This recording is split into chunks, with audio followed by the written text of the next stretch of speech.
Floricanto presenta.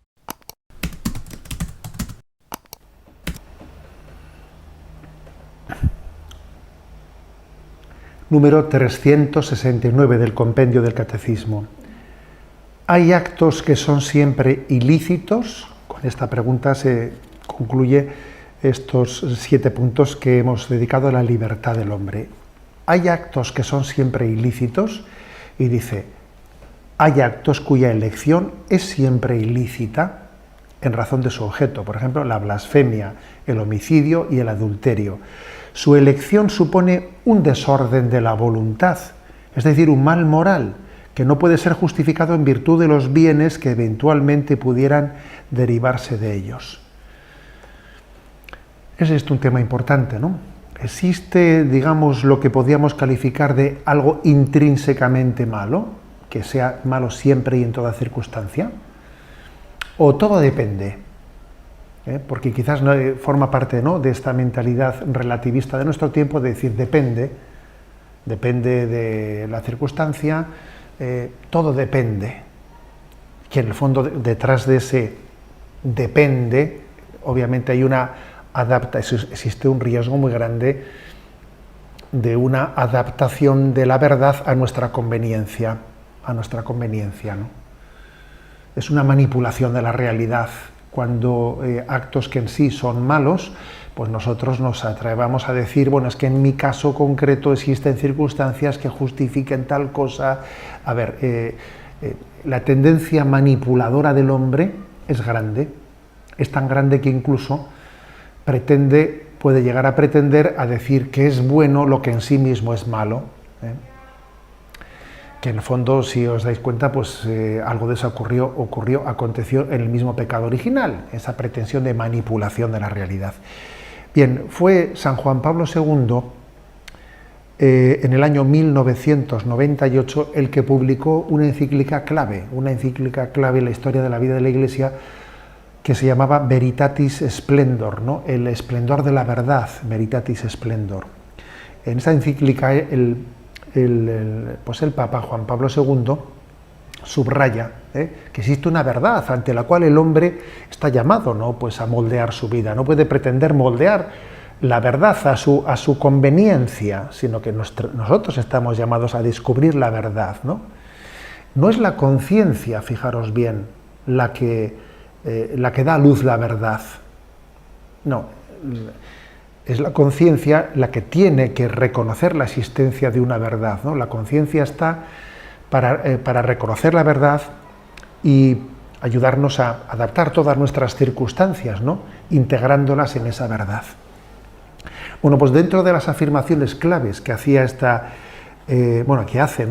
encíclica Veritatis Splendor, está en la afirmación de que existe el mal intrínseco. Existe el mal intrínseco y esta es una respuesta que dio San Juan Pablo II pues a las morales proporcionalistas. ¿Qué es lo que decían los moralistas que se autodefinen como proporcionalistas? Dicen que las cosas son buenas o son malas dependiendo de si hay una proporción o no hay una proporción en el acto que se va a tomar, si hay proporción o no hay proporción en el acto. Entonces, no, San Juan Pablo II dice, no, hay actos en los que no cabe la proporción. Hablar de proporción, por ejemplo, el aborto. El aborto siempre será un acto intrínsecamente malo, porque la vida es la vida. La vida es la vida, y ahí no cabe proporcionalidad. Es que la vida en sí misma es inalienable. Entonces, en esta encíclica, leo algún párrafo en concreto. En el punto número 80 dice: la razón testimonia que existen objetos del acto humano que se configuran como no ordenables a Dios, porque contradicen radicalmente el bien de la persona creada a su imagen. Son los actos que en la tradición moral de la Iglesia han sido denominados intrínsecamente malos. Lo son siempre y por sí mismos, es decir, por su objeto, independientemente de las ulteriores intenciones de quien actúa y de las circunstancias. Que no, a ver, que abortar siempre es malo, Por esto, sin negar en absoluto el influjo que sobre la moralidad pueden tener las circunstancias y las intenciones, que a veces las circunstancias y las intenciones pueden hacer, ¿no?, pueden conllevar que una persona no tenga toda la culpabilidad, pero en sí el acto que ha hecho es malo, es malo. Esa es la clave, ¿no? Existen actos que por sí mismos y en sí mismos, independientemente de las circunstancias, son siempre gravemente ilícitos por razón de su objeto. Como veis, esta es una afirmación clara, ¿no?, y contundente. Por ejemplo, que también la sostuvo San Pablo VI cuando, bueno, pues en la Humanae Vitae habló, ¿no?, del tema de la inmoralidad de la anticoncepción. Habló refiriéndose a las prácticas contraceptivas, como dice él literalmente, en verdad, si es lícito alguna vez tolerar un mal menor a fin de evitar un mal mayor, no es lícito, ni aun por razones gravísimas, hacer el mal para conseguir un bien. Eso no se puede. A veces uno no le queda más remedio que tolerar un mal, pero un mal que no ha hecho él. Pero hacer yo el mal para conseguir un bien, eso no puede ser nunca justificable, ¿no? Hay una cita de San Agustín, fijaros bien, San Agustín en aquellos tiempos, ¿no?, pues hablaba con esta contundencia, ¿no?